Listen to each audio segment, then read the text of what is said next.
Hey, welcome to the Really Charlie podcast. Here on StreamYard, Anchor, Spotify, Facebook, and YouTube. I'm just trying to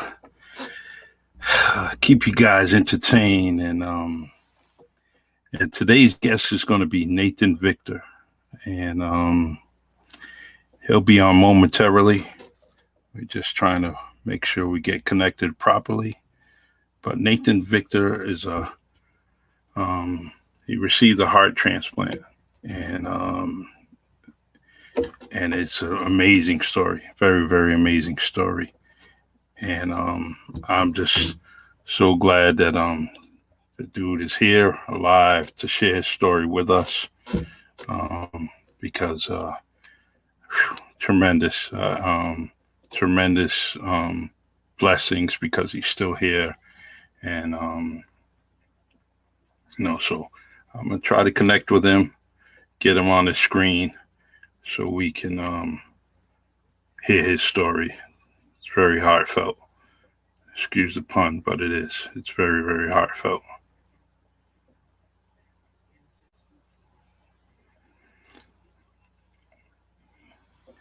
So yesterday we had Robbie Mendes here, and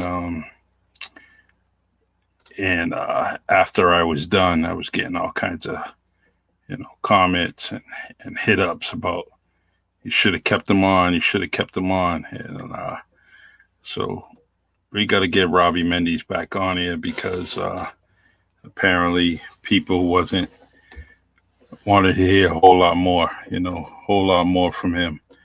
So I'm gonna try to make that happen as soon as him and I connect. Um, so and feel free to always, get in touch with me, inbox me.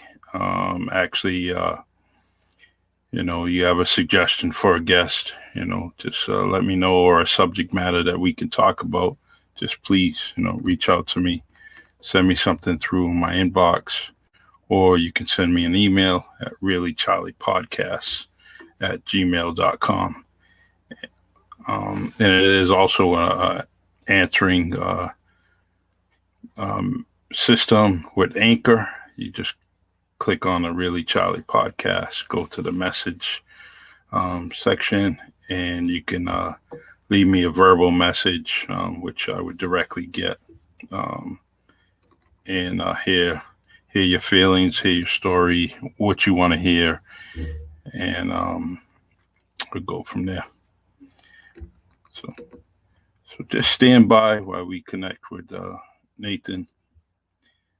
He should be on momentarily.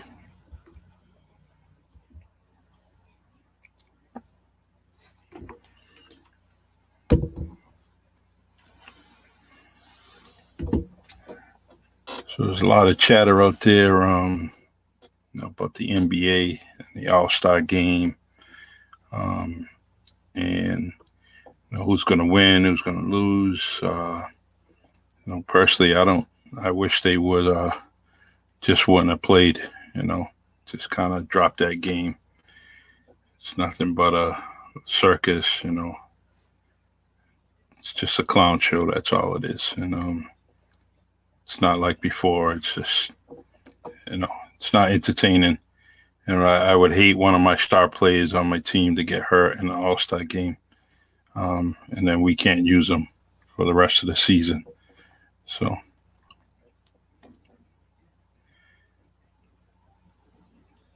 all right. Thanks, everybody. Kevin, thanks for joining.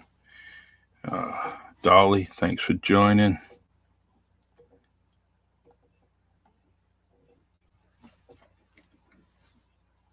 Reggie, Victor, my man. Yeah, we're all proud of your cousin. He's a great dude. Beverly, God bless you. God bless him too. Kevin, he's doing his hair right now. It's amazing. Funny stuff, Kev.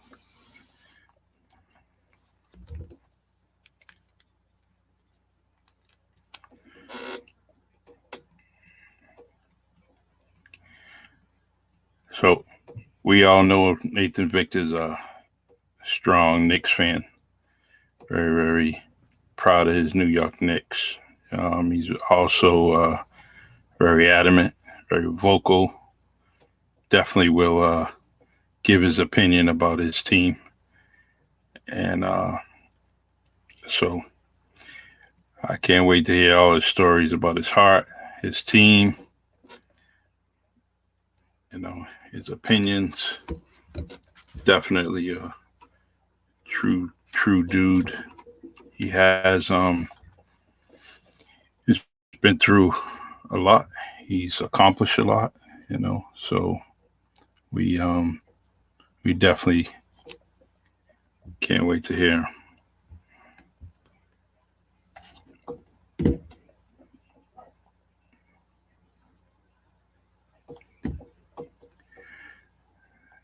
Chago says Knicks in 5. Knicks and Celtics would be nice. That would be nice.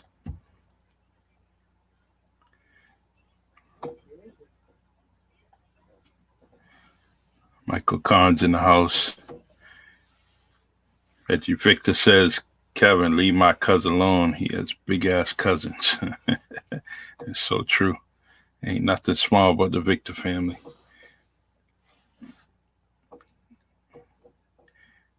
Terry Wynn says he's going to make a grand entrance. The Knicks are finally relevant. Yeah, they are. They're definitely relevant. I definitely like watching them. Hey, Sarah, nice to see you. Miss you too.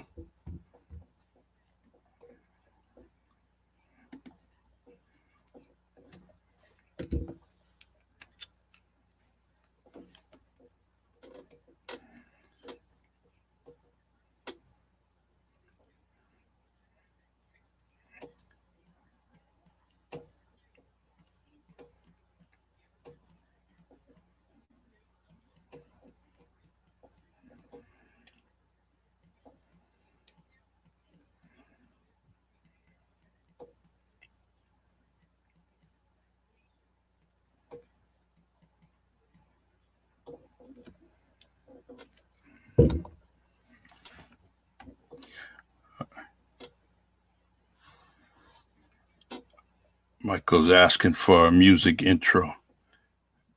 We ain't letting Michael Kahn sing, not on this podcast.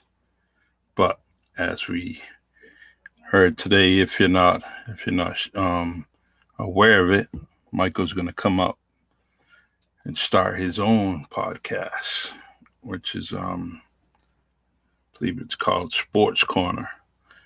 He's going to start it next week. Definitely have sports talk, community talk, entertainment. He's definitely going to bring his touch to the podcast entertainment. He's definitely doing things throughout the country on different podcasts on several days of the week. Michael's on different podcasts. So Michael Kahn, the Kahn Man, will be introducing to the podcast community Sports Corner, coming to you next week. All right. What I'm going to try to do is see if we can get a hold of Nathan through the phone and definitely put him on the phone. He was connected and now it's not connected. So, he lives deep in the woods. So that's what happens when you get away from the urban people. You move out there in the sticks. Just can't get that connection, But we're going to try to call him.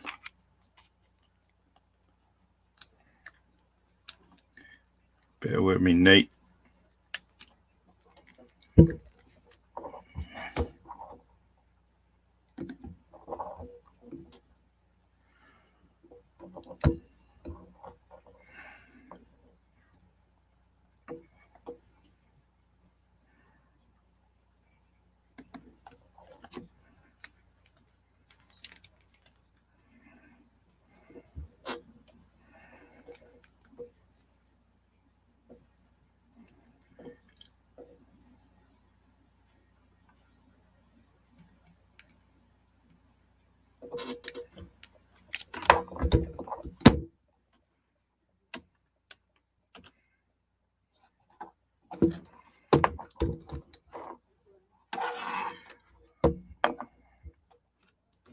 see if we can get Nate on the phone here.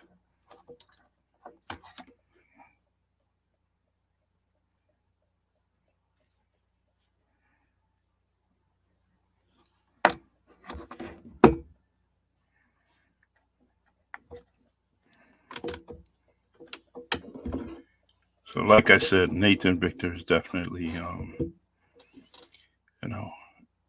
good dude. He received a heart transplant about a year and a half ago, I believe, 2 years, and he's definitely gone through a lot, trying to recover, go through his physical therapy.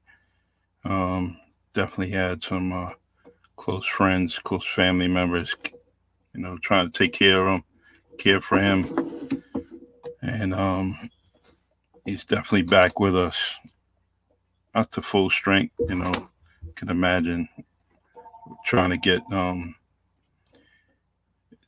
through this when you have a big organ like that in your body, and gotta start from A till you get to Z, and but Nathan I'm glad you're around, brother.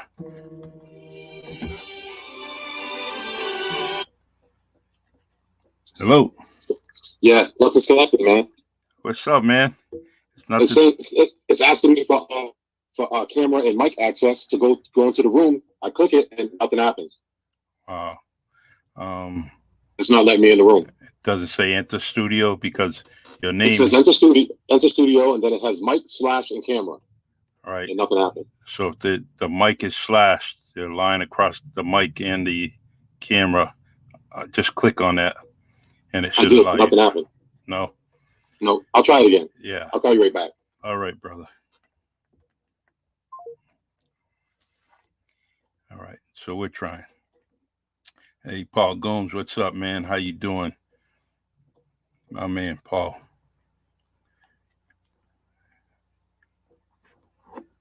If y'all are looking for CPR classes, first responders classes, definitely hook up with Paul Gomes. Well, this is the other Paul Gomes. This is double-decker Paul Gomes. How you doing, man? Just looked at the picture, reading the name, Paul W. Gomes. How you doing, man? How's the family? I hope good, man. My man, double-decker. Stay away from KP. He'll get you in trouble, man. Don't even talk to him on Facebook. It's bad news. Trust me. Trust me. I like to get my brother on here too, Kevin. Yeah, but y'all know how he acts, man. He can't, this is more or less PG, podcast here, and Kevin brings everything to R-rated, so I can't have him on the screen. Although I'm thinking about getting him on Anchor, just prior to midnight, get him on there. All right, all good with Paul Gomes? Yes. Nice to hear, brother.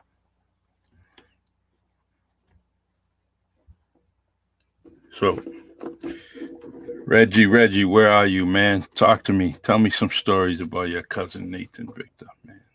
Share some stories here. In fact, if anyone wants to be invited to the screen, just let me know, and I'll invite you. I'll send you a link. You come on the screen and talk to me, talk to the listeners, talk to the viewers. Just let me know. And here we go. All right. Here we go. Yes. You hear me fine? I hear you. Yes, very fine, man. Yeah. What it was is they were blocking. Chrome was blocking my mic. Oh, okay. All right. So I had to adjust my settings. My bad, my man. I was here on time. I was 15 minutes early, just like work. Yes, you was. Hey, man. I'm just I'm glad to have you on here. Every week you support me. Every week you're. Oh, no doubt. You know that. Yep. And it's just nothing. First of all, let me just say that I'm glad you're alive. I'm glad you're here. You told me and shared a lot of stories with me, my cousin Rob, and yeah, Yeah, You Rob was know, there and for me, man. yeah, he's a good dude, man. Yeah. Officially, um, he's my cousin, but officially, he's my brother. You know, that dude is him and I. We've been together through the grind. You know, since we were young kids, and till this day, I'm very thankful for Rob and appreciate my cousin, my brother. Do you know how far me and Rob go back? You remember when he lived on the front in Chancery Street? Yep. When Yeah. Kim Silver was his neighbor? I lived across Mm-hmm. the street. I lived across the street to the Okay. Barbosas. I've known Rob since he was 3. Wow. I used to go to his house and play Hot Wheels. Yep. Hey, Yep. that dude, those Hot Wheels, he definitely has the biggest collection I've seen in my lifetime. Yeah, it was huge. He had the garage. He had everything, man. He had Yeah. everything. Still got Yep. them. He better keep them too.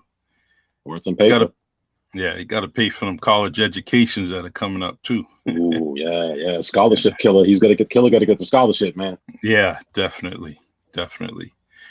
So let's we're gonna go into a bunch of things here, you know, All right. and just want to highlight a few things. You know, one thing is your heart transplant. What happened in the beginning that you caused you to go see someone to get this, you know? Oh, right out the gate from the start. What made me go from the start? Yeah. Remember when we were getting those big snowstorms in 2013? We were getting like 2 feet, like every 3-4 days. I was at my house in Connecticut, and I had my son that day, and I prolonged from shoveling my driveway. My driveway was 35 yards long, so I prolonged it because I'm gonna make all kinds of castles and do all kinds of stuff with them. You know, when I get him, I pick him up from school, and actually I picked him up from his mom's house and brought him to my house, and I said, "Big man, you have to stay on the back porch." I said, "I'm gonna do all the shoveling." I got halfway through the shoveling. I got maybe about 15 yards deep, and I was breathing really heavy, and it didn't feel right. And when I put the shovel down to go up the steps to go inside the house, my son went to go push the door open for me, and I tried to open the door, and I didn't even have enough strength to open the door. Damn. And my house was built in 1921, so the door was pretty heavy, but I was 265 pounds, 11% body fat. Opening the door should not be a problem. You know what I mean? So I scooped my son up, put my coat on. I actually lived right down the street from the hospital, went to the hospital. I called his mother on the way there. I said, "Listen, something's wrong with me. You're going to have to take Jalen. I have him with me here at the hospital. I'm not going to check myself in. He's not going to see me if something's wrong. So come here, pick him up, and I'll let you know what's going on, you know, throughout the course of the night. I think I'm going to be here a while." And after, I'll never forget it. My son was walking through. He was outside, and it was a big glass case. And as he walked through the case, he could see me, and he's banging on the glass. And he's like, "You know what it is, Dad? You're gonna be all right." Gives me the thumbs up and everything, and all that. He gives me the secret sign that only me and him know. That means everything's gonna be all right. I check myself in. I go sit down. Now, mind you, I'm fully walking. Everything's fine. I'm not out of breath or anything. And I go into the ER, and I live in Fairfield County. You know what I mean? So it's the richest county in Connecticut. It's top 5 in the country every year. So, and I'm saying that I'm not saying it to brag. So I'm in the ER, and all of a sudden I hear people running, and they're running down the hallway. "Hurry up, we gotta go. Pop, pop, pop, pop, pop." I hear all these machines. I'm like, "Oh shoot, someone finally got shot. This feels just like home." And yo, Charlie, they were coming to see me. Wow. They were coming to see me. They all rushed into the room. So I back up, and I'm like, "What are you guys doing, man? What are you guys doing?" "Sir, we legally can't let you leave." "What do you mean you legally can't let me leave? What are you talking about?" Now I prop up in the bed, and the lady says, "You know how to read an EKG? You know what this looks like?" And I said, "Well, all of that's not me." I said, "That means I shouldn't be breathing." "Yes, you can't leave, sir. Stop talking." Wow. So I shut up. I just shut up. They brought me upstairs to the room, and I got diagnosed with viral cardiomyopathy, which I ended up getting a cardiologist. I stood in the hospital maybe about a day and a half. My dad was still alive at the time, and my dad called me up, and "You didn't have a stroke or a heart attack or anything, did you? You lying?" I'm like, no, I didn't have anything." He asked me for my son. I said, "My son's back with his mom." I said, "I feel fine, but they're going to keep me here." So the next morning, I got a choice of 2 doctors. I got a choice from a doctor from Germany that resided way out in Greenwich somewhere, which is maybe about 20-minute ride from my house. Or I could go to the guy that's right around the corner from my house. So I chose the guy around the corner from my house. So me instead of going to get my truck and drive over there, I just walked. And when I walk in there, I don't realize I'm sweating because now my body's not right. And I go in there and the guy says, "Hey, Mr. Victor, how are you doing? Why are you sweating?" I said, "Oh, I said, I got this big coat on and I walked over here." He goes, "What do you mean you walked over here?" I said, "I walked over here." I live right on Plymouth Ave, man. Why wouldn't I walk here? He was like, "You're not allowed to walk again, long distances or nothing." And then he told me what I had, a viral cardiomyopathy, which was treatable with medicine. And the medicine didn't work, Charlie. It didn't work. It didn't work. They tried and it didn't work. I was still going to work, still, doing my thing, hopping on the train, riding to Jersey, Major League Baseball studio, man, doing my job. Everything was fine. A little tough going up and down the stairs, but my pride would not allow me to take the elevator, and I would not take the elevator. And I just did my thing. And then that was it. That was it. And then everything crashed after that. I crashed really bad. Career ended. I just stopped. And as you know, that was the summer of 2013. My dad died in September of 2013, and I lost my grandmother the week before that. So I didn't know that stress was, really compounded on me because I knew my father's death was coming. Nobody else knew. But I knew. Nobody else knew. My dad just let me know because I cornered him. So I think a lot of that propelled it, and it made me that much more aware of what was going on. And then I had a stroke. I had a stroke in my first stroke was November of 2014. And then my second stroke was May, right before my birthday of 2015. That stroke knocked me on the ground. And I couldn't get up. I had these two little Portuguese ladies. I actually had a stroke in the hospital, shaking a doctor's hand, thanking him for his work. And I had a stroke right then and there. And the two little Portuguese ladies picked me up from underneath my armpits, 255 pounds. They picked me up and put me in the wheelchair like it was nothing. Like it was nothing. But the first stroke I had, I was with Jennifer Montero. We were food shopping in Shaw's, and I saw the lights go out. And I thought something that happened with the lights at Shaw's. I thought the lights went out at Shaw's. No, the lights went out on me. Wow. I didn't think about it. So hopped in her car. There was maybe about 15, 20 bags of groceries or whatever the situation was. Brought the groceries in the house. And when I got in the house, I started shaking. And it felt weird. And then she's talking to me, and I couldn't see her out of my right eye. My peripheral vision on my right eye. I said, "You got to take me to the hospital. I just had a stroke." And I did the Bucky Vincent test where you take your finger and you go across your eye. I couldn't see. Like right now, I can't see my finger to right here. That's 3 o'clock. I have no peripheral vision past 3 o'clock still to this day for the rest of my life. So that's how I found out about that. And then I just progressively just went down and down and down and down, down and down. But I was still going to Killer's games. You still saw me outside at the barbershop. You still saw me on Spruce Street hanging with the OGs, saying what's up to them. And then I went into heart failure inside King Cuts. I was sitting in a chair. I was sitting in a chair, and not the barbershop chair itself. I was sitting in a chair, and it happened to have wheels on it. I said, "Reed," I said, "Something's wrong." He just stopped his cut, pushed me with the wheels, and just pushed me to the bathroom. He said, "You gonna be all right?" I said, "Yeah." I said, "I had fluid buildup." So I went there and got rid of the fluid that was in my system. He goes, "Nate, you got to go to St. Luke's." I'm like, "Nah, I can't go there, man. They sent me home in heart failure already. I can't go there." So I'm going to Charlton. And then I'm going to end up in Boston. And that's what happened. That's what happened, man. So John Reed saw me going to heart failure, and whoever else was in the barbershop, I don't remember. But John Reed pushed me to the bathroom. That's good. Because some people kind of don't pay attention, they and another thing is I'm glad you wasn't stubborn. I'm glad you wasn't stubborn. Am. That's why I'm still alive. I'm very, very stubborn. I'm the most stubborn person you'll meet. Trust me, Charlie. Trust me. That and that's true. However, I'm glad you wasn't stubborn to kind of stay put, not go see anybody. I'm glad that pain. Wasn't all right. Too much pain. There was no getting past that. No getting past that. Yeah, and it hurt a lot. They say it's the worst feeling ever, and I'm taking your word for it. I don't ever want to feel it, but the strokes and all that stuff was easy. I mean, the strokes and all that stuff was the hard part. When you saw me with my device that kept me alive, that stuff was the hard part. The heart transplant was nothing. When I tell that to people, that he's just talking crazy. No, trust me, the heart transplant was nothing. It was nothing. I went in there. They gave me the painkillers or whatever. I went in at 7:22 in the morning. I woke up at 9:15 at night, and I was fine. I was fine. I got up. My butt got stuck in the bed because I had lost too much weight. I went from 265 to 158 pounds because I was living there, and my little Kadir got stuck in the seat, got stuck in the bed, and I couldn't get out. This is after I got my heart. So I'm panicking to get up. I'm having an Yeah. anxiety attack because I can't get up because I'm too weak. I have no triceps. I have no muscles. And then when the doctors came into the room, I was walking around. They were like, "What are you doing? Get in the bed." And I got in the bed and they called the other doctors. "This guy's walking already." I'm like, "Oh, I'm going back upstairs to Prat 8." They were like, "No, we're going to study you some more." I was like, "Okay." That was it. That was it. Damn. I remember you sharing some stories of how strong your mom was, with you. Ah, yeah, man. Yeah. It hurt her a lot, man. Heard her a lot. I heard a lot of people, man. I heard a lot of people. I heard a lot of people, man. And it's this story definitely has to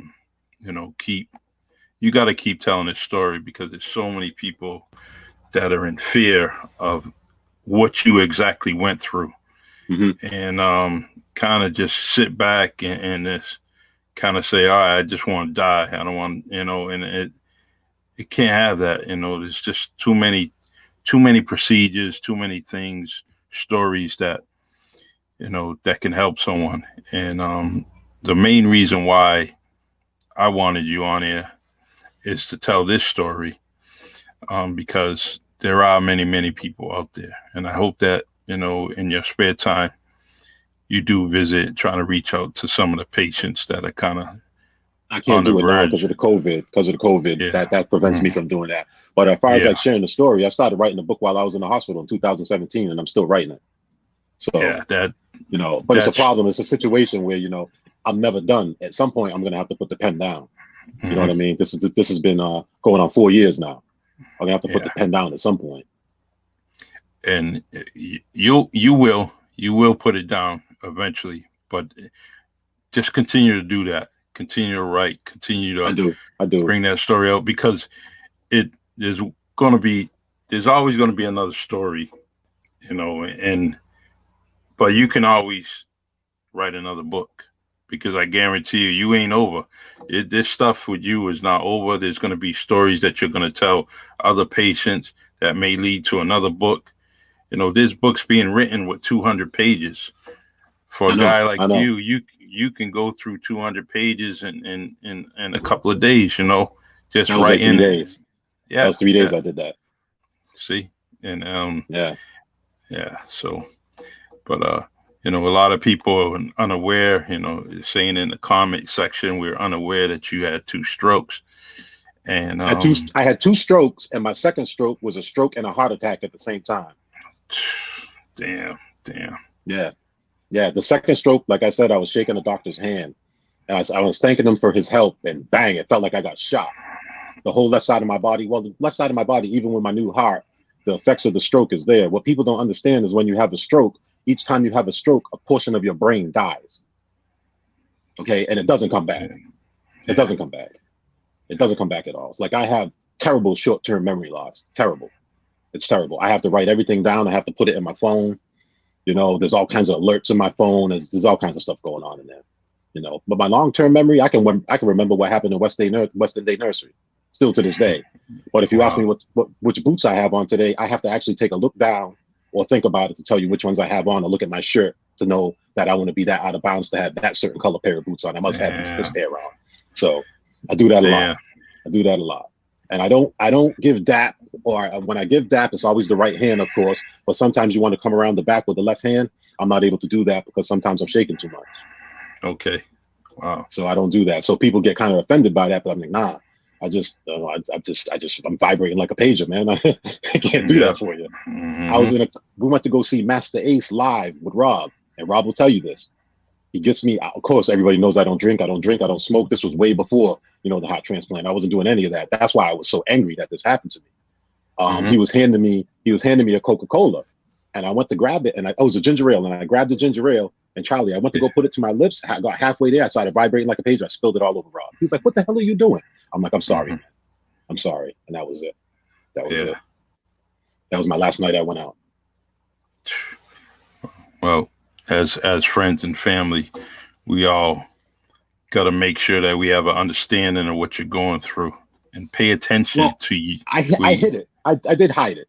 I did hide it. I hid it very well because I was so big, and I still was wearing the coats that I was wearing were, what was covering up. I wasn't doing it to hide it from people like that. I just didn't. I didn't want the attention at all. The people that Yeah. needed to know knew. You know what I mean? It wasn't something that was outly going. I mean, the barbershop knew, but not everybody in the barbershop knew. Mm-hmm. I was at King Cuts 2-3 times a week. But the weight loss was couldn't deny it. Couldn't deny the Yeah. weight loss. You go from 265 pounds to 158 pounds, and you're crossing the street to go check the mail, and it's like a marathon. And you see a set of stairs, and it becomes the enemy. You Mm-hmm. know, Yeah. it's pretty wild. And like, I didn't do it by myself either. I didn't do it by myself. Once I got into the hospital, man. Even a little before that, my cousin Bill DePina. I mean, Yeah. it was crazy. It was crazy. Me and Bill, we're first cousins. A lot of people don't know that. My Mm-hmm. father and his mother are brother and sister. We're not just saying that we're cousins. Obviously, we look nothing alike. We Yeah. look nothing alike at all. I'm a Victor all day. When you look at me, I don't look like I have any Peter in me at all. But Yeah. that's like my brother, and he was the second in charge of my life.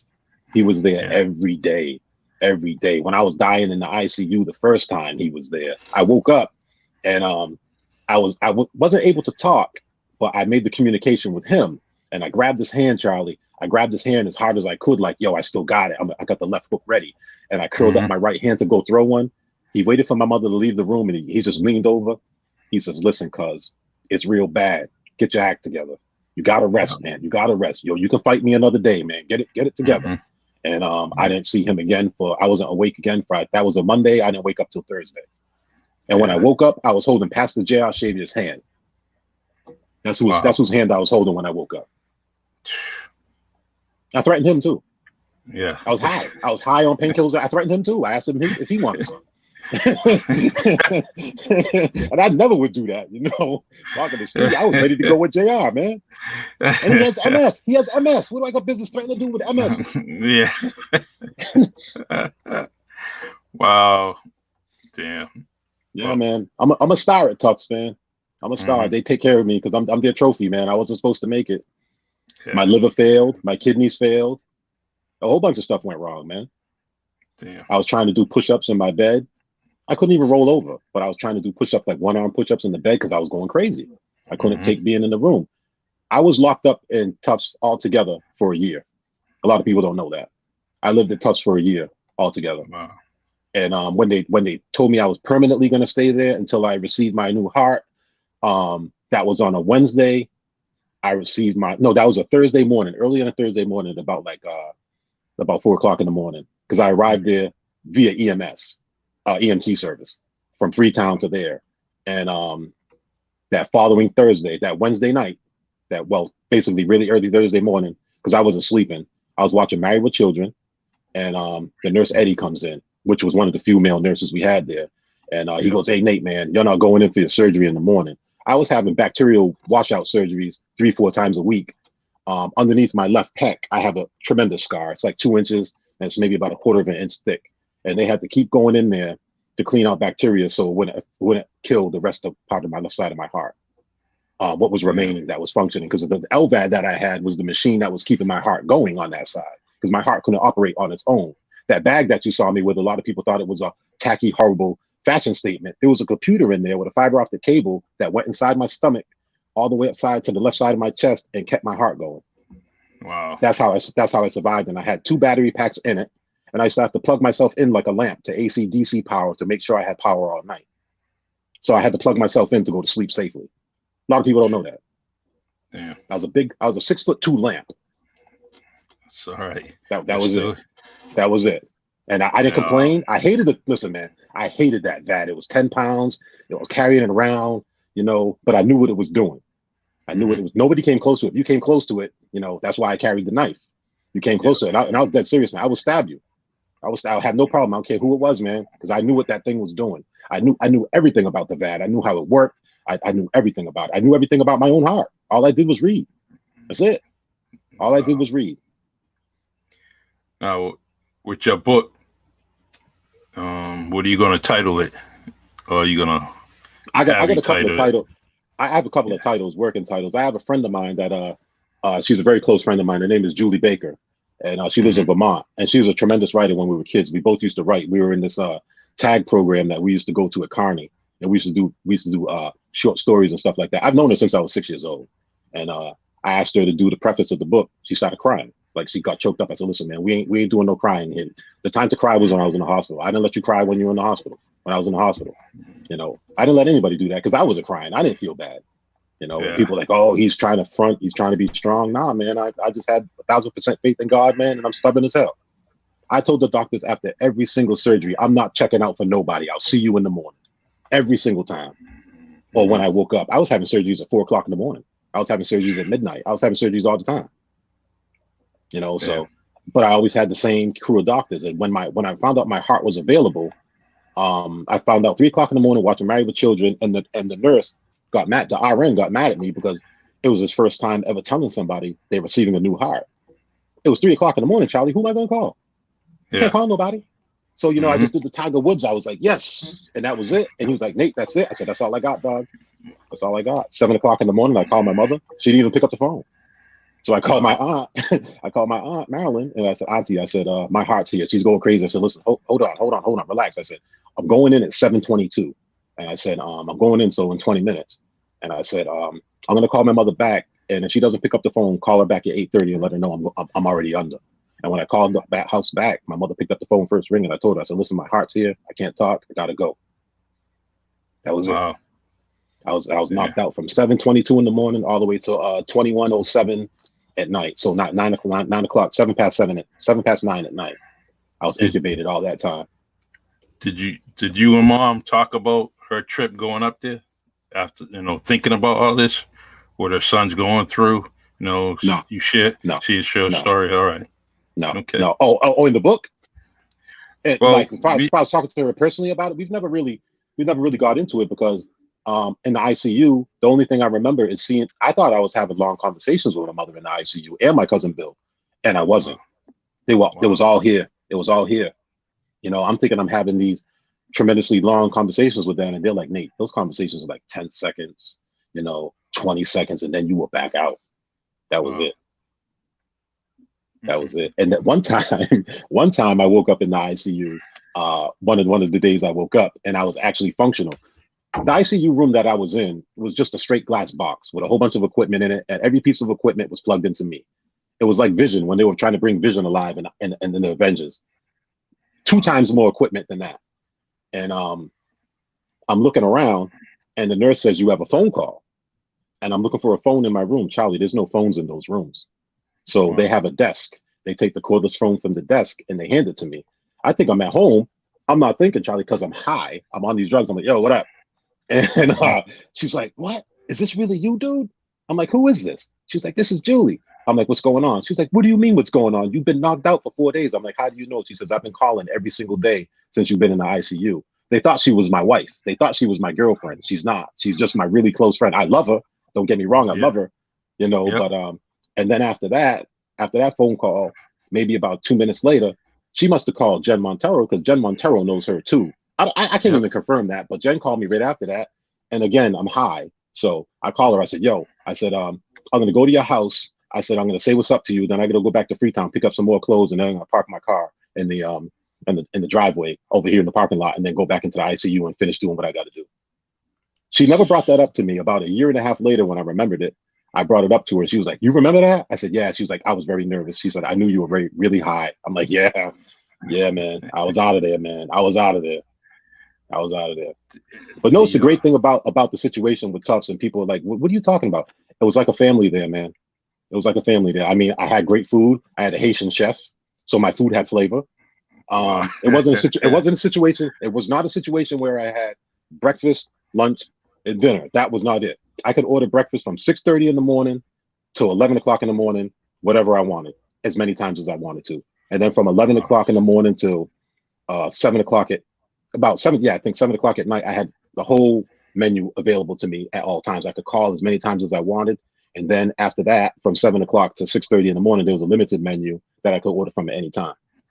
You know, at one point, I used to have to wake up at 3 o'clock in the morning while I was already up, and they would lay me down, and I had to lay down, and I couldn't move, Charlie, for a half hour.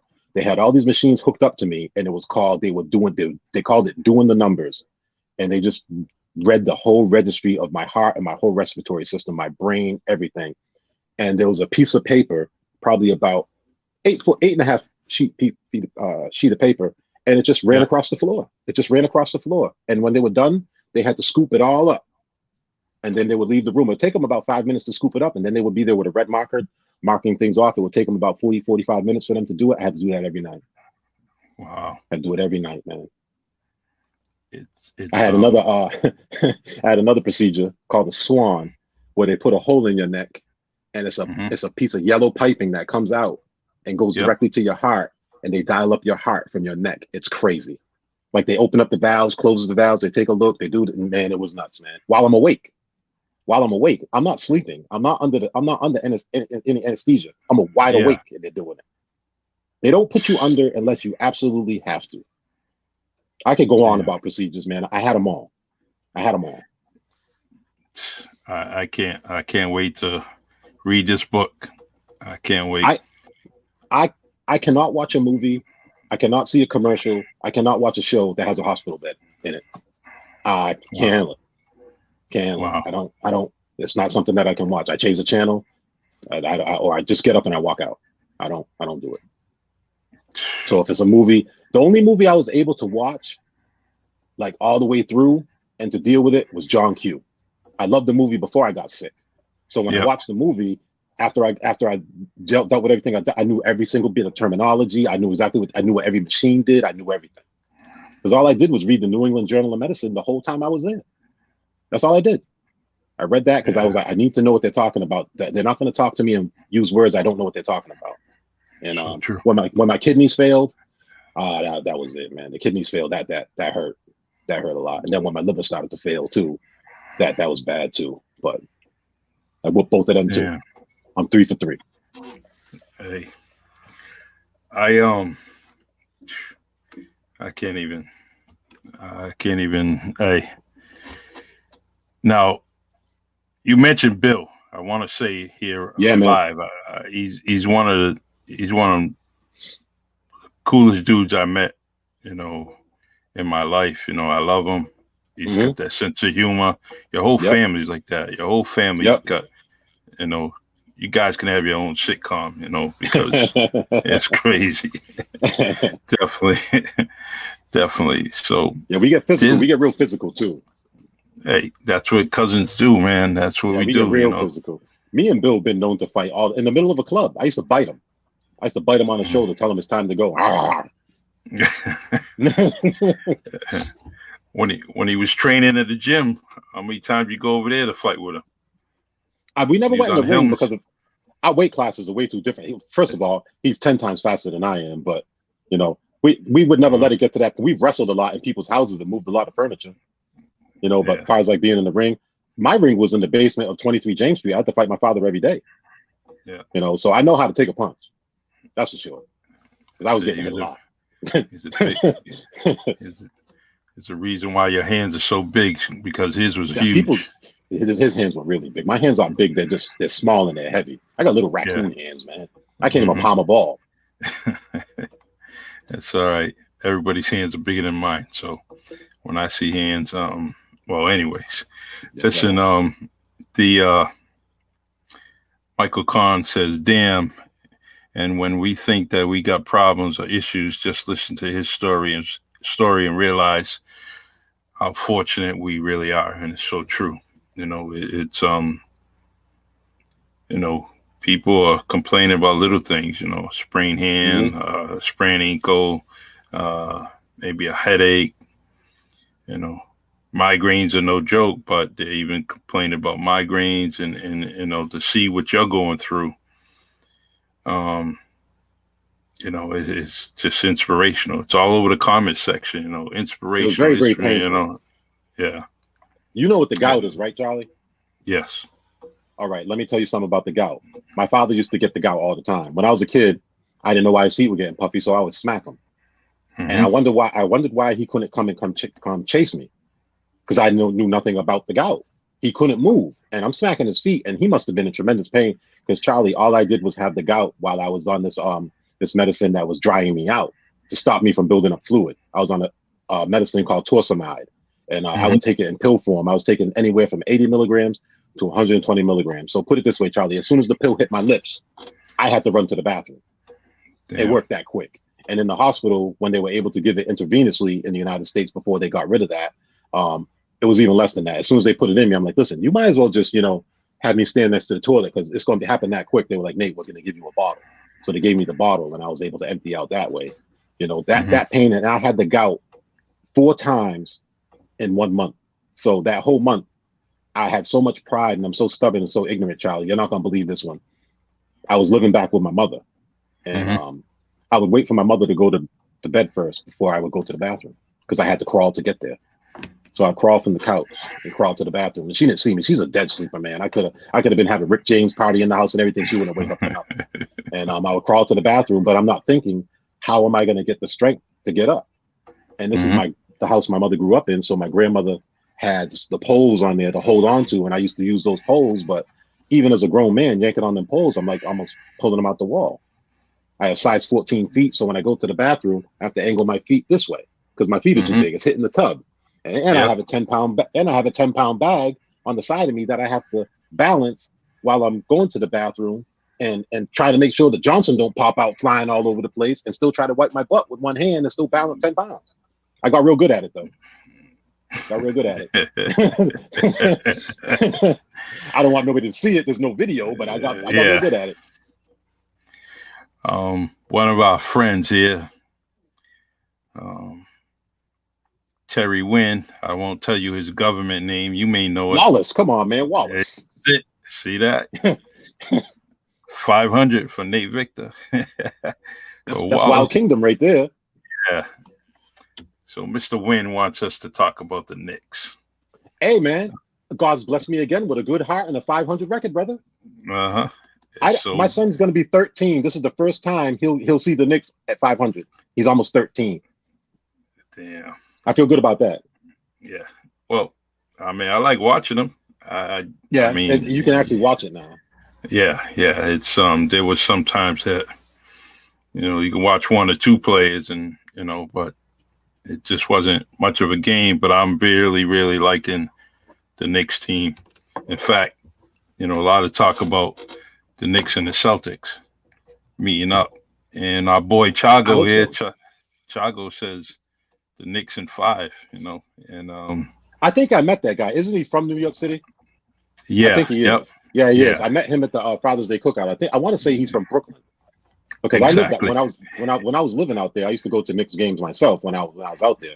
I would stop on my way home from work and check out a game and go home. Especially after my divorce, the house was empty, so I'd go check out a Knicks game or whatever, and buy a ticket maybe about 2 or 3 days before, and on my way home, get there by the second half and watch the rest of the game, and then take the train and go home. All right. And it sucks. It's there's one thing. You ain't driving in New York, You can.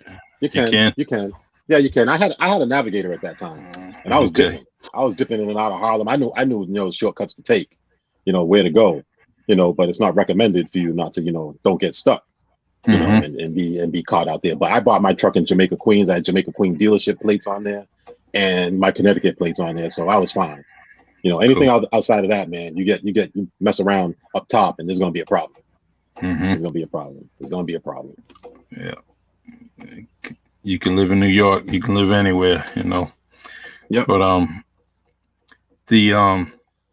so I hope that Boston and New York playoff thing comes. I do too. Fruition. I'd like to see that. I really don't want to see it in the first round. I really like to see it, later on in the round. It's going to be meaningful anyways, but I like to see it like on that second round or something. They both will be seeded so low though. They'll be like 7, 8 seeds. It's just not gonna. They'll be in the first round. Yeah, they'll be in the first round. I hope not, like you're saying, but probably. That's the benefit of having a new heart too, man. I mean, I haven't been mad since August 29th, 2018. That's when I received my heart, and I haven't been mad since then. I've been disappointed, but I haven't been mad. And I've watched Knicks games and not flipped out. I'm not talking to the TV. I'm not doing any of that. at all. I mean, I even if when they were doing bad, very terrible, you know, I could watch the games and be calm. People would call me and check in. Yo, you shouldn't be watching that game, my man. I'm like, listen, I'm fine, man. I have my hand on my heart like I'm doing Pledge of Allegiance, and I'm fine. I'm fine. Damn. That was another thing. The heart that I received is I don't know if you're going to be able to catch it. Your heart is only supposed to be as big as your fist. My original heart was as big as two of my fists. So this is how big my original heart was. Damn. The heart that I have now is this big. So what do you do with the extra space, Charlie? What do you do with the extra space in your chest? What do you think they did? I had no food restrictions while I was there. I ate everything that I wanted to. I had no food restrictions. So also, Charlie, I was bedridden. They wouldn't let me get out the bed. So what did I do? I got fat. So they took the fat from the bottom of my rib where my stomach lining connects, that fat that was connected there. They laid it down in my chest and they took the new heart, put that on top of it. And you know what that does? That new heart's going to beat so fast, it's going to turn all that surrounding fat that it's laying on, and it's going to turn it into muscle. And I felt that muscle forming from August of 2018 to about February of 2019, especially every morning when I would roll over, I would hear the crunch and stuff. So that heart was burning that fat, and that I can actually, like what I'm doing right now, I'm poking my finger all the way through my pectoral to the back of the pectoral wall. That's empty. Over here, because your heart is here. Your heart's not over here where you put your heart is here. It's right here. So when I touch here, I get nothing but sternum and scar tissue. But when I touch over here where my heart was growing to be before, where it was so big, I like right now, like I said, I can go right to the back of my pectoral wall. I've actually let a couple of people touch it and they bug out. They're like, wow, we thought that was just muscle. I'm like, nah, that's there's empty cavity under there. So you still like feeling or hearing the scar tissue now? No, should be, no. right? I haven't heard it since February of 2019. Like the crunching is gone and stuff. Now the crunching I hear is because I'm actually back to working out and doing squats. So my ankles, the first couple of steps in the morning sound like Lay's potato chips. But I'll tell you something right now, man. When I was really fighting in the hospital, the people that came through, I didn't let just everybody come through, man. You know what I mean? There was a ton of people that wanted to come through, and I was just like, nah. I put the word out to a certain individual. That was my security guard. And I'm like, man, listen, this person. Yeah, I'm cool with them, man, but they can't come through. You know what I mean? Yeah. But when the victors came through, I knew they were coming through on a Sunday, and I knew it was official because we're too big. So you can't fit all the victors in the hospital room. So they would have to take turns and come in and out. And it got to a point where the nurses were like, do you have any normal sized family members? And I'm like, yeah, but they're on my mother's side. So when my mother's side started to come, I had a cousin named Philip, which you guys don't know. Philip is dark as nighttime. He's about 6'5", and he don't smile, but he's the nicest guy you ever want to meet. And, you know, very friendly dude, very cordial, just a really good dude. And I hadn't seen him in 10 years, you know, if not more. And he started showing up, and that's how I knew I was blessed, and I knew God was working, because he happened to be the foreman of the W that they were building right next to Tufts. The hotel they were building right next to Tufts. He used to walk on his lunch break, and all I wanted was sugar-free Kool-Aid, man. And if I was in a wake, he'd have the box of sugar-free Kool-Aid right on the side of my bed to let me know he was there. And he gave me real water. There was my refrigerator would be filled with Poland Springs. That's how I knew he was there.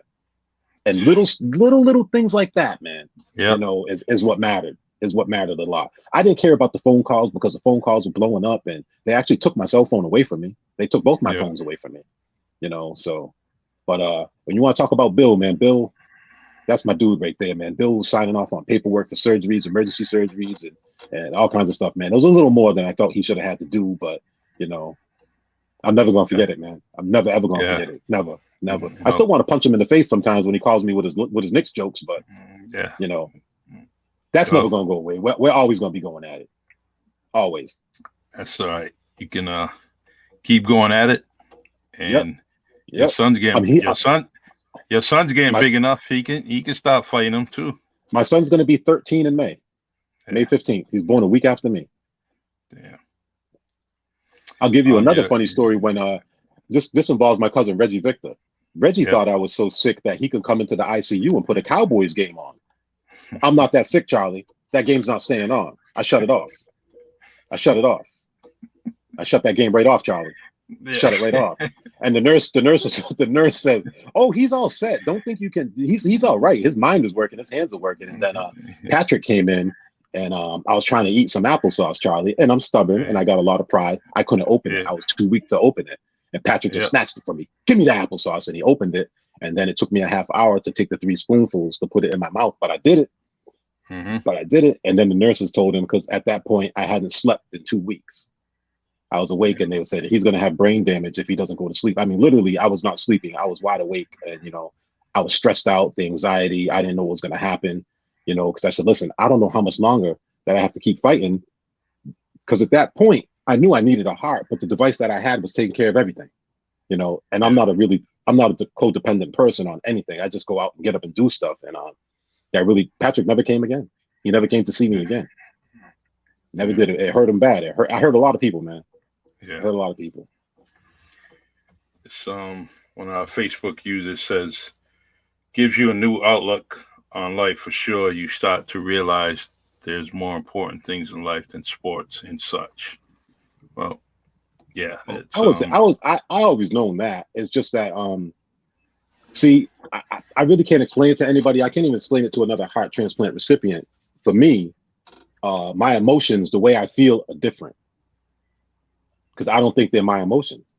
They're somebody else's. So the things that I used to love, I really love them. The things that I used to hate, I really hate them. So there's no in between, and it's not fair to the people that were like in that in between level, people that I associated with.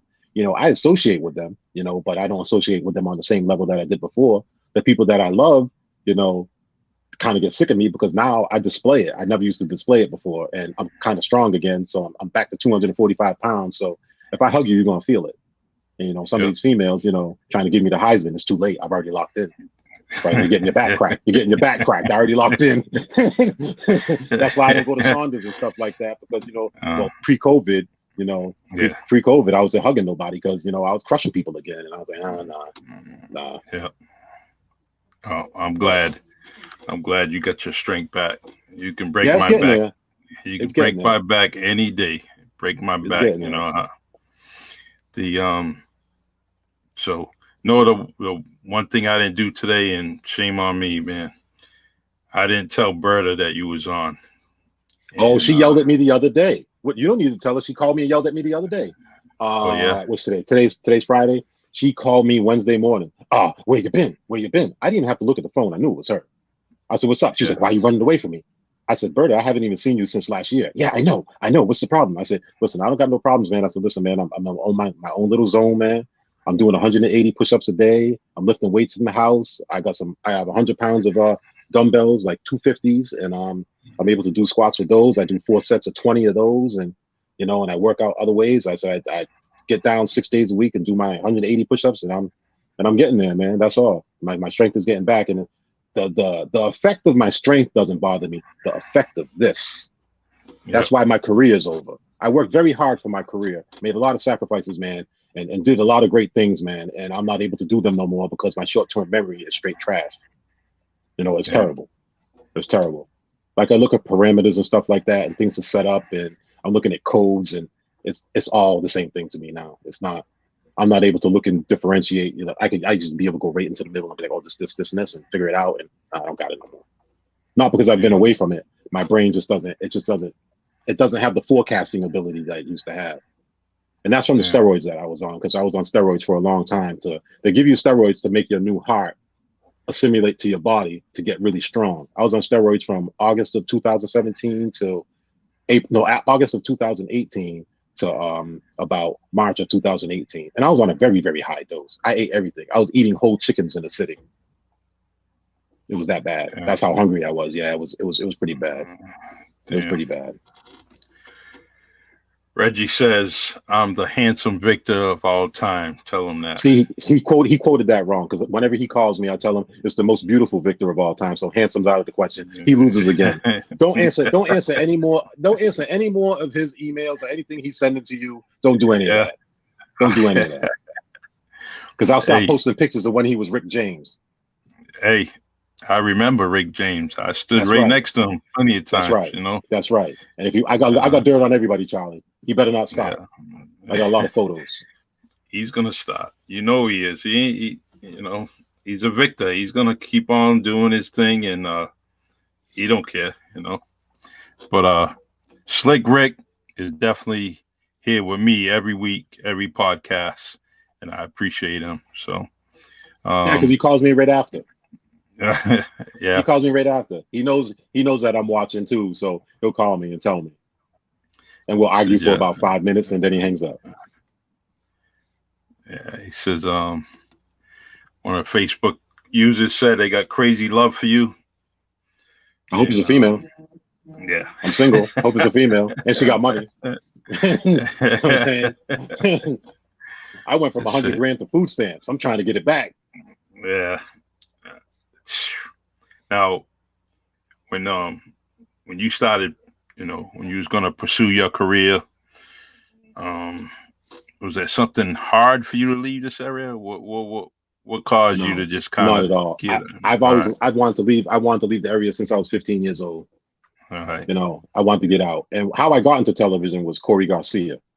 Now, if you know who Corey Garcia is, Yeah, I know who Corey we is. Yeah, we grew up together, and he love went to Corey. Boston Good College. dude. He went to Boston College, and when he got out, he got the job at Channel 7 in Boston.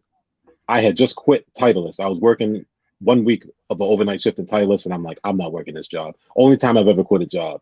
And my father pulled a lot of strings for me to get in there, and it caused a big rift between me and my dad. And the day that I quit, Corey called me from the studio at Channel 7 in Boston where he was working. He says, "Yo, what you doing?" And I'm not going to say on here what I planned on doing, but it wasn't a legal means of ways of getting money. And he Yeah. wasn't going to have that. So he says, "Yo, don't go nowhere. I'll be at your house by 5 o'clock." And that was at like 4 o'clock. He got from Channel 7 in Boston to my house in like 45 minutes on a Friday afternoon. Okay. Yeah. So I knew something was going on. He says, "Yo, Nate, man, I'm leaving my job in 2 weeks." I said, "Oh, what you doing?" He goes, "I'm gonna move to Connecticut. You know, Reagan's going to Yale. I'm gonna go out there. I'm gonna get another TV job out there and keep it going. But if you want this job here, why don't you interview for it?"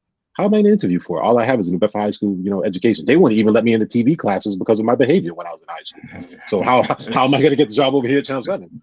He goes, "Trust me." He says, "Go in there, Nate. You're smart. You're gonna be able to get the job." I went in there. I went with the guy that was in charge of engineering in there, the engineering department. He was from Brockton, so he automatically didn't like me because I'm from New Bedford. And he was grilling me and grilling me and grilling me. And he gave Corey a little bit of problems too. And Yep. he said, "Listen, I'm going to give you a week probation, and if you can't cut it in a week, I don't want to see you again." That's what he told me. And I Yep. said, "Well, it's a week." So I went upstairs. I said, "Corey, I got the job, but I have a week to learn it." He says, "I'm going to give you everything you need to learn today, and you'll be fine." I did all the morning cut-ins for the news. So that means, when Al Roker says, "Oh, now we're going to check in with your local people." Yep. I was in charge. I was in charge of that. I was doing the robotic camera control for that. My very first day. Never been done before. So Wow. I did that. And then Corey said, "Oh, I'll be back." He took off. He left me hanging to do the Mm-hmm. noon news by myself for a whole hour. Charlie, I Damn. was scared to death. I did it, and I did Yep. it so good they thought it was him. And both of our voices are pretty deep. So when they Yeah. came into the room and realized it was me, they were like, "Where's Corey?" I couldn't say I don't know. I'm like, he's in the bathroom. He'll be back, because they still Mm-hmm. thought Corey did the show. But the floor Yeah. director knew that it was me. And he went back to the studio like, "Listen, that wasn't Corey. That was Nate. Nate did that." And they're like, "Are Yep. you serious?" And so what they do is, what I didn't know, they record every single broadcast, every audio broadcast. So if I'm talking to you right now and they're giving commands and I'm responding, that's Yeah. all recorded. And they proved it was me, and that was it. I took off from there. Corey didn't have to work his last, week and a half there. I did everything. He got free money. I got a great career. Good. And then we Good. worked together. We worked together at a place called Group W Network Services, and in Connecticut. That was housing A&E, the History Channel, Yep. NFL Sunday Ticket, Outdoor Life, Speed Vision, Discovery Channel, and I went there and did that, and they gave me another $20,000 just to go there before I even did anything. So I was like, "Word, I'll take that, but where am I going to live?" Corey was like, "Listen, live with us, and then get your stuff together." I lived there for 5 months, got my own apartment, and did that. And then the NFL Network came to my job, and I helped launch that, and then I helped launch NBA TV, and I was there for about another 4 or 5 years. That made it 11 and a half years I was in that building. Never missed a day of work. Damn. I averaged about 70 hours a week for that whole time, but I was doing it to learn. And then I left Yeah. Yeah. there. I went to NBC 30 Rock, and that's when it was a whole nother league. It was a whole nother league. The money they gave me when I went in there just to work there was the pay I made for the year at my previous job. That's the raise I got. Damn. And I'm in 30 Rock and I'm seeing everybody. Yeah. I took my shot at Mary J. Blige, Charlie. Why not? Because NBC 30 Rock is right next door to Radio City. All you gotta do is cross the street. It's right there. Yeah. So she was performing. She comes across the street. She's gonna go upstairs to the Rainbow Room. I get off the elevator, and Tracy Morgan's there. I used to see Tracy Morgan every day. And Mary was there. I said, "How you doing, Miss Blige?" She's like, "Don't call me Miss Blige, sweetie. You're probably my age or whatever." I said, "Well, I'm gonna shoot my shot." I said what I had to say to her. She started laughing. She said, "What do you do here?" I said, "I'm on the 5th floor, man." I said, "I work in the BOC." She said, "What's that stand for?" I said, "That's the Broadcast Operations Center." I said, "So when you're on the Today Show," I said, "That's me." And I said, "I also do Telemundo as well." She said, "So really?" Yeah. And I said what I had to say to her, man. I'm never gonna see her again. When am I ever gonna get that close to have a conversation with Mary J? That's it. You know, so I met Hulk Hogan. I met a whole bunch of people, man. Whole bunch of people. That's And nice. I only stood at that job for about 10 months. Best job I ever had, but I knew my marriage was ending and I needed insurance because I was on my wife's insurance. So, and I was putting clothes away in the basement, doing my laundry, and Major League Baseball called me. And I said, "Who's this?" They were like, "My name is Michelle, and we would like to bring you in for an interview." I said, "Well, first of all, here's my pay rate, here's my scale." And she says, "We can't come close to that." I said, "I'm sorry, I can't go there. You know, not that I'm feeling myself, but I'm not going to go somewhere, you know, that's further away from my house for less money." Yeah. Exactly. But I'm not calculating what the insurance cost is going to be for paying it on my own if I stay where I'm at. So I went into the interview and she met me halfway, and I was at Major League Baseball for about 4 years before I got sick, and then that was it. That was it. But my dad got to come to work. I got to bring my dad to work, and he got to finally see what I was doing. And he came back to New Bedford and bragged and told everybody, and I didn't like it. I didn't like it at all. I didn't like it. "That boy got an office, baby." I'm like, "Man, keep your mouth shut. Yeah. Keep your mouth shut, man." I go into the VFW. Now everybody wants a drink on me. I don't drink. Why am I gonna buy you a drink? I carry Kool-Aid singles in my pocket. You know what I'm saying? I don't drink. Hey, that's another book in itself. Just your career, man. That's another book. Yeah, but I didn't do that by myself either. If Corey never gave me that opportunity, man, I don't know what would have happened, man. He knows I tell him I owe him, but he's like, "Nah, no, you don't. No, you don't. You did everything yourself." I did, but I never would have got that crack of the door, the opportunity, because once I got in, I was able to help other people. I have a whole litany of people that I helped when they came in. And don't be black, because if you're black and you coming in, you coming to see me, because they're telling you to come to see me. Speaking so of Corey, I'll help those people a lot. Speak of Corey, he's right here. Says he loves this. In fact. Oh, that's the Hawk. That's the Hawk. That's not Corey. His name is the Hawk. You know why he's the Hawk, Charlie? You remember the Hawk from Buck Rogers? Yes. That's Hawk. That's right. That's him. The Hawk. He knows. I mean, we've had several talks, man. I mean, even through my divorce, man, I didn't really say anything during my divorce at all. I didn't say anything until like it was like finalized or anything like that. I mean, he knew, but he wasn't, beating me over the head with anything that I already didn't know. "Oh, you're stubborn, Nate." There's a newsflash. But he's always been there, man. Always been there. Well, we definitely got to get the Hawk on the Really Charlie podcast. Yeah, you do. You definitely someone made that suggestion a couple of weeks ago, and definitely do. And I said, yeah, just after he made the announcement, that he has his new gig and stuff like that. Yep. So, and that's his gig. That's all him. Mm-hmm. That's no corporation. That's him. He is the corporation. That's all good, man. So, Corey, we're definitely counselor. We're gonna definitely get you on a Really Charlie podcast. So, see, Double Decker says, looking good, Cosmic. Yeah, only certain people can call me that, and he's one of them. He's one of them. Let me tell you something about Double, man. He's gonna be mad at me. I was really struggling, Charlie. I mean, I was struggling, but my pride wouldn't let me ask for help. And I got a letter in the mail, man, and it changed everything. It changed everything, and it came from Double. From Double Decker. That's who it came from, man. And that wasn't by mistake either, because I ended up seeing Paul Sr. the day after I got the letter, and Paul Sr. knew nothing about it. I didn't bring anything to Paul Sr.'s attention. We were at King Cuts together, and he asked me how I was doing, and it was obvious I wasn't doing well. At that time, I was like 170, I think, at that point. And then Mike Lisbon I bumped into Mike Lisbon a little later that day on Spruce Street, and in true Mike Lisbon fashion, man, love that dude. He grabs me Yeah. by my neck, and he actually was able to grab me by my neck. So I was mad about that. He's too little to be grabbing me by my neck, man. So I was mad at that. But he's one of the OGs, you know what I mean? So I let him Yeah. have that. And he takes me Hmm. for a little walk down the street, and you know I'm not lying. He goes, "Hey Nate, man, you're not on that. Yeah, I mean, are you? Yeah, I mean." I'm like, nah, man. I said, I'm good. Yo, all your muscles are gone. Yeah, I mean. I said, Mike, I'm Yeah. good, man. He was like, you're not good, man. You better not be on that. Yeah, I mean. I said, nah, man, Hmm. nah. And then I told him a little while, and then, oh, while it's fresh on my mind, before I forget, salute to Kenny Burr. Let me tell you about Kenny Burr. What Kenny Burr did for me. Yeah. I got to get my. I'm gonna try not to cry. Um, Kenny Burr saw Patrick downtown, and I was doing really bad. And he says, Patrick goes, yo, Kenny, man, my cousin's doing bad. He was like, well, which one? He was like, Nate. He says, well, what's wrong with Nate? Nate's in Connecticut. Nate's getting money. Nate's doing this. Nate's doing that. Nah, Nate's fighting for his life, man. If you want to go check him out, he's at Tufts. He would love to see you, man. He would love to see you.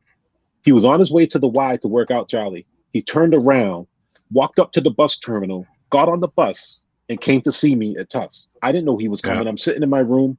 I have a tank top on, Charlie, with no muscles. Both of my nipples are touching. I got no chest. And he comes into the room, and the nurse is there. And I went, oh, Kenny Burr's here. And Kenny Burr was my hero as a kid, because you're looking Yeah. at Yeah. a little average sized guy dominating everything that he did, boxing, So true. basketball, you name it. So when he comes into the room, I'm losing my mind. All the monitors are going off because my heart rate's flying. And they're like, Nate, you're gonna have to calm down, or the visitor's gonna have to leave. I said, he ain't going nowhere. You don't know who you're talking to. This is Kenny Burr. I said, yo, Kenny, have a seat right there. And Yep. I talked to Kenny for maybe about a half hour, and he told me how he came to come up there, and he still had his gym bag with him, man. He still had his gym bag with him. Yeah. And I asked him if he wanted some food. He goes, nah, Nate, all that food's yours. I'm like, no, not really. Because they're restricting my fluid intake. So if you want some of these juices, you can have them. They ain't gonna let me have them. And I gave him dap, gave him a hug. And I was so high at that time, when my cousin Roger threw the benefit for me, Kenny shows up to the benefit, and I had to grab him. I said, yo, Kenny, I need to talk to you. Were you really at Tufts? Because I said I had a lot of dreams and things that I thought were happening, and they weren't happening. He was like, Nate, I was there. All you talked about was your son. That's all you Yep. talked. You didn't care about your health. You just talked about your son. And I'm like, all right, I know you were really there then. He was like, Nate, you were really jammed up. You were really high. I said, yeah. He said, you remember putting your hands up? I said, I put my hands up to hug you. I would never put my hands up to do anything. Would you? I'm not trying to get washed in the hospital. And you know what I mean? And that was that. But salute to Kenny Burr, man. Kenny Burr Yeah. really, man. I hugged him as hard as I could at that benefit, man. And just a great dude, man. Always been good to me. Always. I mean, I love the family, but Kenny is, it's like you said, man, that dude is real as real gets. And yeah, man. Yeah. You can't, you know, if he told me to sit still, I was sitting still, only because I respect him. I respect him so much, because there's no BS, there's no bull junk from him whatsoever. Dude is so real, man. So, but I got into it with my Aunt Pat. When my Aunt Pat would come visit me, man, I was poking the bear just to make sure she was going to treat me normal. I didn't want no pity, man. I didn't want no pity, even when I was checking out the first time, because I checked out twice. And when I was checking out the first time, it was real bad, and I could feel it. It didn't matter how many painkillers they gave me, I could feel it, man. And I'm just like, yo, I'm not going nowhere. I'm not going nowhere. And I just kept going, and my Aunt Pat kept coming, and I kept giving her the business because she was going to give it back to me. She wasn't sugarcoating nothing. You know what I mean? I asked her if she had her gun with her. I was, you know what I mean? And the nurse was like, gun? I'm like, yeah, she got a gat. I mean, I asked her if she brought her gat with her. But it was good, man. It was good. My visits are memorable in that place. When I walk into Tufts, it's like Cheers. They all know my name. They all know who I am. I don't wait for nothing. I go roll right up in there, do whatever I want to do. Like my team of doctors, one of my doctors, his name is Dr. Kiernan. I call him Dr. K. He's 6'7". The guy's 6'7". Has no business on the basketball court. So we're talking. And I say, Dr. K, why didn't you play basketball? He goes, I said, not to just grossly generalize. He goes, because I suck. He says, but I know a guy you might know. I said, who do you know that I know? He says, I know you know him, and you probably know him personally. I said, who? He goes, you know Mike Rocha? I'm like, yeah. I said, he's a cardiologist back where I'm. He says, he was a fellow here before he got to go over there. I used to play basketball with him. I'm like, oh, really? So we just started to trade some stories and stuff like that. And you never know. You never know. Damn. My actual pharmacist that I had that was in charge of all my drugs that I was getting, when she first walked into the room, I could see on her tag it said De Silva. And I'm high on the medications, but I know well enough to know. I said, what part of New Bedford are you from? And she says, Mm-hmm. I'm from the beach, like the South End, way by the beach. She says, oh my God, you're a Victor. And I'm like, yes. And she says, I know them, but I don't know them. So I started talking to her and we got really cool. I haven't talked to her in a while, but she was the one that gave me the information that I needed on my medications to listen. You're going to sit here. We know you know everything about your heart, what you need to do, but you really need to learn these medications because they can not only change your life, they're going to save your life. And I did. Mm-hmm. And I did. And Wow. she put in my bio, very intelligent, ask him anything, he'll absorb it. That felt good. That felt real good, man. Yeah. Because when I'm at the doctors, I don't talk in layman's terms. I talk in their language, and that feels really good. So good. So it feels good. Like right now is the best I've felt since the transplant. It's the best I've felt. Last summer I felt pretty good, but this summer I'm going to be feeling even better.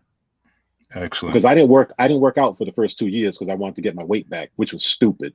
I should have been working out that whole time. It would have been so tough for me. But you live and you learn. The most important thing is that I'm still living. Exactly.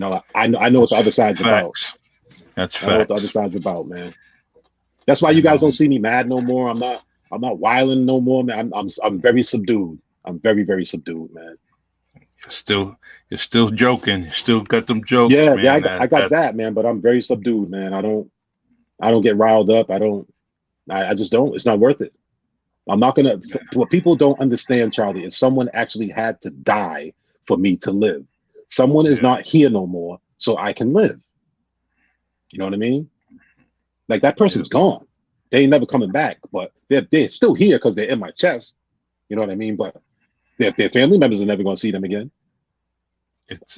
People start talking about calling me Superman and Iron Man and all that stuff. I don't like it.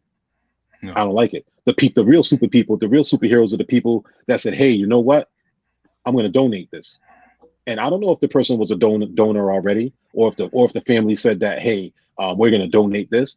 I don't know if I have a male heart, a female heart. I know nothing. And you know why? Because I'm too much of a punk to send out the information to get the information back. I have the paperwork all in front of me, and I still haven't done it yet. True. Because I'm not ready. I'm not ready. And it's weird that you say all that, and some people just I lost a friend several years ago. Decades ago, and because of another friend's decision, that other friend is gone. Mm-hmm. And the one that's alive has such a shitty disposition about life and people. Yeah. And I'm like, you know what? Because of your decision, dude's dead. But he never had that disposition. He never had that crappy disposition like you do. Yeah. And you have an opportunity to live, and you're so sour about everything, mistreating. I was people. like that because I was angry. I was very, very angry. And I was angry because I did nothing wrong. I don't smoke. I don't drink. Everything that I've been dealing with my heart is completely genetic. It had nothing to do with anything I've ever done. That's what I was so upset about. And I couldn't control it. I had to let God do his work. I could not control it. It's very humbling when you have absolutely zero control and there's nothing you can do. You have to depend on somebody else. I had 4 doctors that were in charge of just my heart. I had another 4 or 5 that were in charge of my kidneys. I don't know how many were in charge of my liver.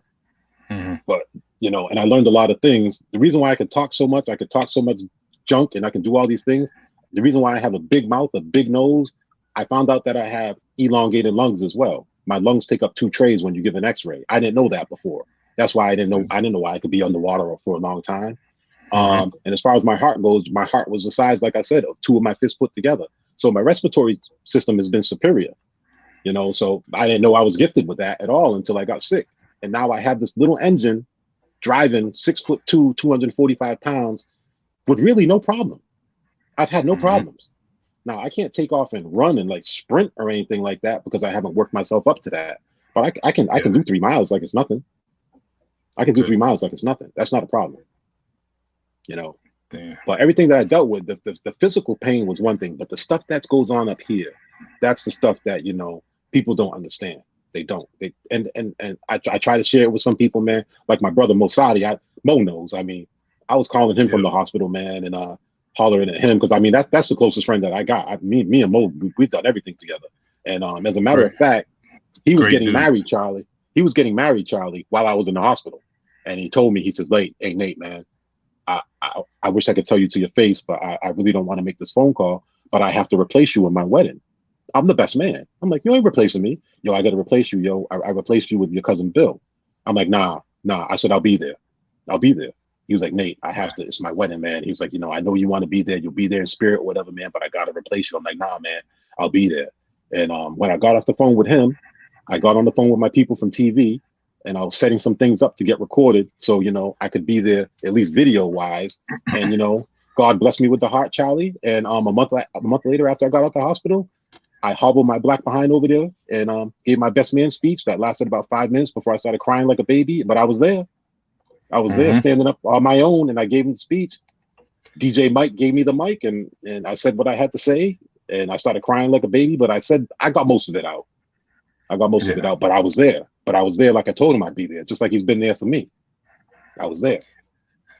That's something about you, because we wasn't sure if you were gonna be at Rob and Sandy's wedding shower there. I'm still upset about that. I'm still upset. Oh, I made the wedding shower, but I didn't make the wedding. Made it.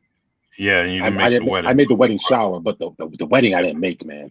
If it would have been a week off, I would have made it. Yeah, because I had just got my heart. I had just received it. Because actually it was 2 weeks later, because they got married on the 17th, I think, August 17th or August 18th. Yeah. Because I got married on August 18th. I know it's close to that, but I got my heart on the 29th, and I was in the hospital. I couldn't get out. But I'll tell you something about Rod and Sandy. One time they went out for dinner in Boston. I hadn't heard from Rob in like 2 days, which wasn't a big deal. And it's about 8 o'clock. Visiting hours are over, Charlie. Okay. And because it was me, I see these two shadows coming in my room, and I'm like, "The hell is this?" And here comes Rob, and here comes his wife. You know, what's going on? It's Rob and Sandy. I'm like, "What are you doing here?" "What do you mean, what are we doing here? Who else are we here to see?" I'm like, "I was just asking, man." I said, "It's a Saturday night. What are you doing here?" He was like, "Nate, listen, man, we went to this restaurant over here." And I was like, "Yo, Nate's right around the corner, man." And they came through, and one of my best visits, man. Not to rate my visits. I appreciated all my visits. Yeah. I can't say I appreciated all my visits, man. I mean, you know, but I did appreciate that one a little higher than others. There's some people that came to see me, and I was just like, jump out the window, man. Jump out the window. But you know, at least I had people coming to see me. You know what I mean? That's it, man. No, that was well. Great. Any attention you get is well deserved. You're dear to me. You're dear to a lot of people in this community. You know the fakers. You know the fakers. Yeah, you know the people that shouldn't deserve any kind of energy from you. But I know my family loves you, and I gotta stop by that little crazy lady's house too, man, because I missed her birthday. Yeah, I missed her birthday, so she let me know it too. That's right. Hey, she's gonna always tell people how she feels, you know.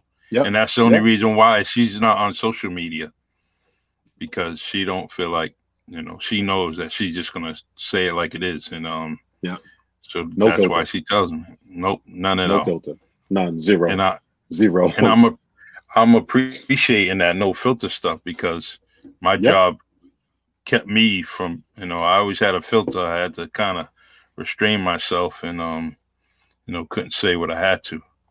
But now, you know, on a Really Charlie podcast, I can definitely say what I want. And the only person I gotta, definitely. Not censored. Well, brother, I want, you know, well, I stole this from Matt Barnes and Steven Jackson from all the you're smoke. Pilfering now? You're on podcast pilfering? That's what you're doing? Yeah. Podcast pilfering? Wow. So, are you going to ask me who I want on the podcast? Is that what you're going to do? Exactly. You got it, man. You know what? Pastor J, I'll shave you, man. I'll do that. Pastor J, I'll shave you. Because you know why? Because people are like, "Oh, Nate, you're strong. You did this, you did that." This man's been fighting MS for 30 plus years. And every time that guy came to visit me, he wasn't walking. He got on a Segway. and he would peel out down the hallways doing like 15 miles an hour. And the nurses were like, "Hey, Nate, we understand that's your pastor and everything, but he can't do 15 miles an hour down the hallway on the Segway." I said, "You're lucky he's not in his car because he drives like he's in damn NASCAR." But get Pastor J.R. Xavier on here, man. I told him straight up, man. I used to think he was a cornball. I told him to his face. I said, "Yo, Edmund Gomes was my guy. I played ball with Edmund Gomes. To me, you were a cornball, but then you never know how God works, man. And that dude was right there. He was right there, man. I mean, he's always been there, but I mean, I didn't really ask for him to be there. He was getting up to Boston like sometimes 2 times a week, and just by my side. And like I said, when I woke up the first time, I went to sleep on a Monday. I woke up on a Thursday. I was holding his hand. I said, "JR," I said, "why did you change your shirt?" He goes, "Nate, today's Thursday." He didn't lie to me and say he didn't change his shirt. He goes, "Nate, today's Thursday. You've been out since Monday." I was like, all right, he kept it funky. He kept it funky with me. And I really respected that. Really respected that.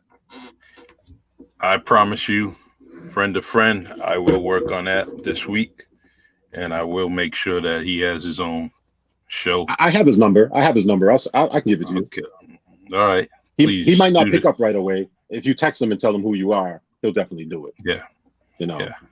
I'll do that. He still goes through treatments himself. Okay. Well, I'm going to do that. Promise you that. What can you end? What message do you want to send out to these viewers, these listeners? In your own Listen words. to your body, man. Listen to your body. Okay. That's what I did. That's the reason why I'm alive today. I'm stubborn. I got a lot of pride, man, but I knew something was wrong. And if you don't listen to your body or bare minimum, get a physical, man. Or don't. And my insurance from Major League Baseball ran out. So when I went to the hospital, I had no insurance. Okay. At least I thought I had no insurance, but someone reached out, I'm not going to say behind my back, but they did it without me knowing. And I don't want to put the person's name out there because I don't want the information to be out there like that. God knows who it is. And that person got me on Mass Health. And when I went to the hospital, I thought I had no insurance. I said, "Listen, I thought they kick you out. I didn't know. I know about the Hippocratic Oath and all that type of stuff, but I thought they kick you out." And the lady told me, she says, "Mr. Victor, you have insurance. You have Mass Health." I'm like, "How? I don't have Mass Health." And as soon as she said it, it clicked in. And the woman that did it was a Pemberton, was the woman that was the nurse that was in charge of the Mass Health situation at Charlton Hospital. And she says, "Do you know my cousin Steve?" I said, "I can call Steve right now." "What do you mean, do I know Steve?" And I said, "I'm sorry." I said, "No disrespect." I said, "Could you leave the room? I have a phone call to make. I have somebody to thank." And that person I thanked really gave me the business because I'm stubborn. And they went behind my back. Which I shouldn't say that, but they got me the insurance and everything that I needed, Charlie. And I'm going to say this, because I know my body and I knew something was wrong. Ladies and gentlemen, the average heart transplant cost $1.4 million. The average. Okay. Wow. I'm O positive and I was 265 pounds. So my heart transplant was not average at all. The match for my heart only took 9 months for me to match, which was incredible because that never happens. I was ready to be on there for decades before I got a heart. Okay. Yeah. I got my heart in 9 months, but because I had the insurance that I had, and if I wasn't stubborn, I'd be in the hole at least $3 million. Easy. Damn. Easy. And how was I going to get out of that with no job? I'm not allowed to work. And what I make a month is what I used to carry in my pocket. So listen to your body, man. And please, especially black folks and black men, man, go get yourself checked out, man. So, you know what I mean? Don't let your ego not let you go get checked out, man. I mean, my ego is tremendous. It's the size of Texas. I'm stubborn as hell, man. But this guy went and got help. If I can get help, anybody can get help, man. So just get yourself checked out, man. Get yourself checked out. So true. Get yourself checked out, all man. Right. Especially your blood pressure, man. Blood pressure and diabetes, man. Do that. Do that. Definitely. Heart disease kills more black folks than anything else. More than black on black crime, all that, man. So please get yourself checked out. Something wrong, get yourself checked out, man. That's real rap right there. I appreciate that message, and a whole lot of other people do too, man. We definitely got to do this again, and I hopefully it's going to be you making an announcement that your book is going to be coming out, and then we can do that on this podcast too, man. Yeah, I hope so, man, because I have some publishing ideas with like some major publishers, man, and I do know some people. So, it's not going to be something that, you're going to sell at a train station hand to hand. Yeah. You should be able to get it in a bookstore, Yes. But, that's getting way, way ahead of it. But, hopefully that's the plan. That's the plan. I Can't wait, man. Can't wait. So, Double Decker says, great show, fellas. And I agree, man. This was great. And thanks to you, it was great. I really, really appreciate it. Yeah, thank you for giving And me this opportunity to say. I didn't get to say everything I wanted to say, man. But you never do. we You never do, man. come, I mean, hey, we can do it in a week, 2 weeks. We can do it whenever you want, man. You, if you ever want to say something, get something out there, you just let me know. We'll set it up, I man. will. I'll tell you this last thing. There's a group called the Hart Brothers at Tufts, and they represent all of New England. And I met the president maybe about 3 years ago, and he told me, he says, we need to bottle your energy, and we got to get you to talking to some people, man. He says, because you're going to change people's lives, man. And he says, just being on this floor, people know who you are. And I'm like, how do they know who I am? I walk. I can't even pick up my left leg when I go down the hallway. I'm sliding. It's like I'm doing a reverse moonwalk. They were like, Nate, Yeah, but you're out there and you're walking. I'm like, I never thought of that before. So, and I told them that I was going to help them, Charlie, and I haven't due to COVID. So, but the Hart Brothers, you can Google them, just the Hart Brothers Foundation. You can Google them and I'll check them sure out. will. And they go from hospitals to hospitals and talk to people. So Wow. I'm gonna be part of that as soon as COVID's over. And shout out to Eddie Martin. Eddie Martin's doing that too, man. Eddie Martin's a Oh cool yeah, brother. yeah. Fast Eddie. Fast Yes. Eddie's out there doing it, man. So That's good. that's it. I'm gonna keep rambling. So that's it. I've been saving my voice all day. Brother. I love you, Thank man. you. And Thank you. I love you too, Charlie. all right, man. God bless. Take care of Thank yourself, you. brother. All right. You All too. right. One. Thank you.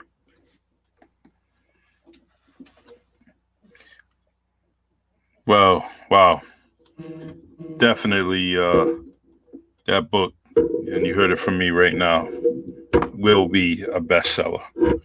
There ain't no doubt about it in my mind. And what I know, and I know very, very little about Nathan's story. And but I know the man, I know the dude, and there's gonna be stuff coming out of that man, and it's gonna be put to paper, and there's no doubt in my mind it will be a bestseller. And I'm gonna be in line to buy a couple of them. So I hope we're listening and we learned from Nathan Victor and his story. Keep on listening to your body, and especially, young men out there, listen to your body, get it checked out. Like he said, elementary thing is to get a physical. Do that. Get a physical. Maintain good health. As I always say, as I always conclude, mask those beautiful faces. Hand sanitize your hands, wash your hands, stay safe. And when you're tuning in to the Really Charlie podcast, just authorize, let authorize StreamYard to send your name to the comment section. It says Facebook user. Well, that's what I'm viewing here as the host. The host is viewing Facebook user. So that's what I have to tell our guests.